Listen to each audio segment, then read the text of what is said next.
പ്രിയമുള്ളവരെ, നമ്മൾ ഇന്ന് ജനസേവാ ശിശുഭവൻ രാജസ്ഥാനിൽ ആരംഭിച്ച ജനസേവ ഉഡാൻ അക്കാദമിയിലെ കുട്ടികളാണ് ഈ കാണുന്നത് എല്ലാവരും. ഇവർ നമ്മൾ പഠിച്ച് ഇങ്ങനെ വളർന്നുകൊണ്ടിരിക്കുകയാണ്. ഇവരുടെ ജീവിതം വളരെ കഷ്ടപ്പാടാണ്. ഈ കുട്ടികൾക്ക് നല്ലൊരു ജീവിതം നൽകുന്നതിന് വേണ്ടി നല്ല മനസ്സുള്ള എല്ലാവരുടെയും സഹായ സഹകരണങ്ങൾ വേണം.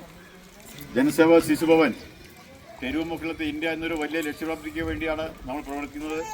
രാജസ്ഥാനിലെ ചേരികൾ എന്ന് പറയുമ്പോൾ ആയിരക്കണക്കിന് കുട്ടികളാണ് ഇങ്ങനെ പഠിക്കാൻ പറ്റാതെ ജീവിതം മുഴുവനും ഇങ്ങനെ നരകയാതന അനുഭവിച്ച് കഴിയുന്നത്.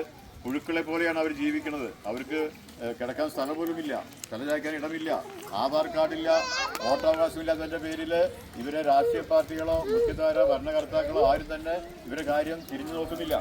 അപ്പോൾ നമുക്കെല്ലാവർക്കും കൂടിയും ഈ കൊച്ചുമക്കളെ ഇന്ന് നമ്മൾ പഠിപ്പിച്ച് വലുതാക്കണം. എല്ലാവരും ഹായ് പറഞ്ഞാണ്. ഹായ്.